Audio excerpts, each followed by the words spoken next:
atividades ribeirinhas.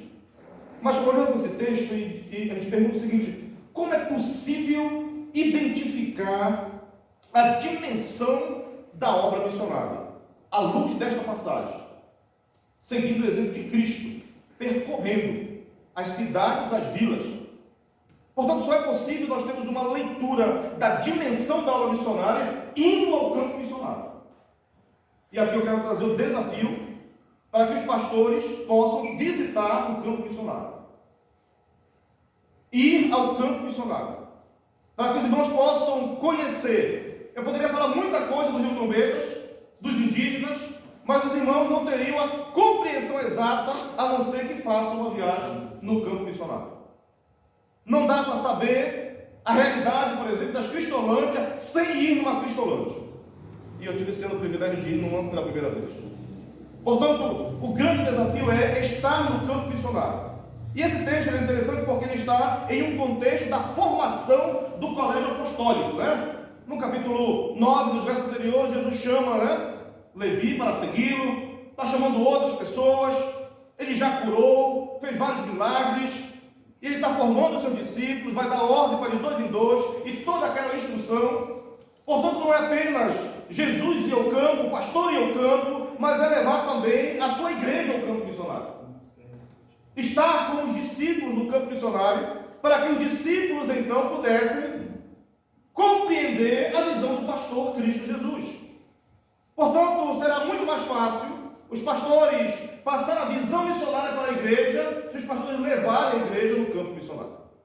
O outro aspecto aqui é o aspecto da formação. Jesus está montando o seu colégio apostólico, ele está formando, treinando pessoas no período de quase 3 anos. E aqui um outro aspecto, então, da formação missionária, da formação pastoral. Ela é uma formação que está no nível do relacionamento. Marcos diz que Jesus chamou 12, dos quais ele mesmo quis, para primeiramente estar com ele, para depois enviá-los. Portanto, não dá para querer formar missionário e pastor, se o professor ele não tem uma experiência do campo missionário, uma vivência do ministério pastoral, e se ele não tem a intenção de se relacionar com os seus alunos.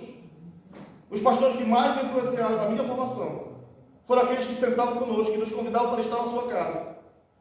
O outro aspecto aqui é que essa formação teológica com Cristo, o mestre por excelência, ela se dá no campo missionário. Ela não dá no contexto, por exemplo, dos mosteiros. Portanto, nós precisamos repensar como tornar prático a nossa formação dos nossos seminários e dar uma vivência, uma experiência para os nossos seminaristas, para os nossos alunos, para os nossos vocacionados do campo missionário, para que eles não fiquem desconectados com o campo missionário. De uma turma de mais de 70 alunos. Aqueles que estão no ministério, na minha época, foram aqueles que de alguma maneira estiveram pastoreando, envolvidos com a igreja. Aqueles que não se envolveram com nenhum ministério, com nenhuma igreja, enquanto seminarista, poucos deles estão no ministério. A formação tem que ser em campo. O outro aspecto aqui que nós temos então, da questão da missionária, é o clamor por obreiro, por trabalhadores para a obra missionária. Rogue ao Senhor da Seara que peçam trabalhadores. Mas a pergunta é, que trabalhador que eu tenho que pedir à luz desse texto aqui?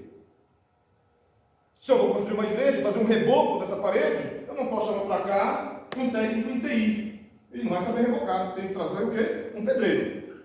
Portanto, eu preciso primeiramente compreender a natureza do trabalho, para que eu possa saber que trabalhador eu vou pedir ao Senhor. E qual é a natureza deste trabalho neste texto? É o cuidado das almas. Jesus viu que as pessoas estavam aflitas, como ovelhas que não têm pastor. O trabalho é cuidar de gente, é cuidar de alma. O meu pai, ele é um peão, um vaqueiro, que não sabe ler, só assina o nome. E o pai dele deu, então, ele morar em fazenda a partir dos 5, 6 anos de idade. O meu pai, quando trabalhava em fazenda, e várias vezes foi para a fazenda com eles, pegávamos os cavalos, montávamos a sela, e chegava o dono da fazenda, o fazendeiro, e ia para o campo, e era interessante, porque ia para a beira do curral com tanto gado, e gritava, e nenhum boi sequer entrava no curral. E o meu pai pegava um pedacinho de pau, dava 2, 3 batidas no posto de sal, e o gado todo entrava no curral. Dava uns 2 gritos e entrava. Então, portanto, a figura do pastor, no nosso contexto brasileiro amazônico, é a figura do vaqueiro, daquele que cheira gado, cheira ovelha. Portanto, nós precisamos também aqui ter ter o máximo de cuidado possível ao longo desse texto, para que, como os pastores, a gente não se envolva com tantas outras questões do ar condicionado do nosso escritório e venhamos perder a perspectiva de cuidar de gente.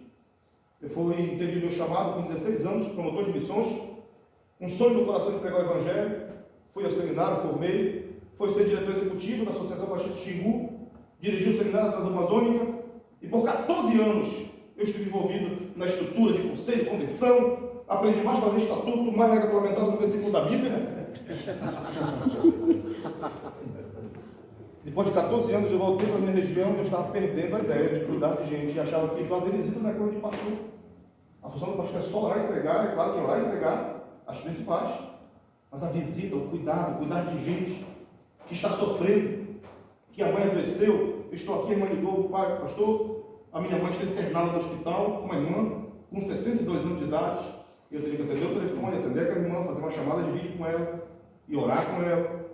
As nossas ovelhas estão aflitas, como ovelhas que não tem pastor, e pessoas estão aí, e nós estamos, às vezes, correndo risco de, com todas as nossas demandas ministeriais, perdermos essa sensibilidade que nós fomos chamados para cuidar de gente aflitas nas suas lutas e nas suas angústias ministeriais.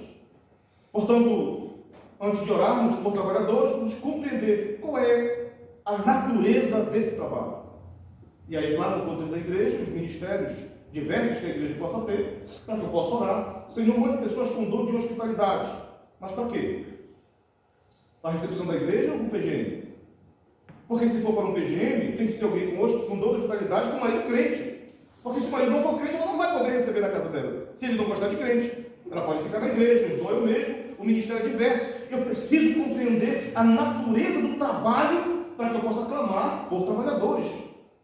Portanto, nós temos aqui vários aspectos de desafios missiológicos e da formação de liderança, e poderíamos pensar aqui em termos de vocação, de formação e de ação missionária à luz desse texto, e poder aprofundar todos esses aspectos e destacar outros ainda, da intercessão, por exemplo, que é o grande desafio, e do envio.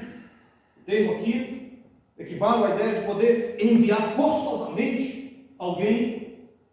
Traz a ideia que nós precisamos, então, meio que forçar alguns membros da igreja, alguns crentes que já amadureceram, já cresceram, e estão preparados para ministérios e estão confortáveis no banco da igreja. E que nós, como igreja, em oração, mas com sabedoria, meio que forçá-los a ir aos campos missionários. Mas eles só vão fazer isso, queridos, se os pastores fizerem.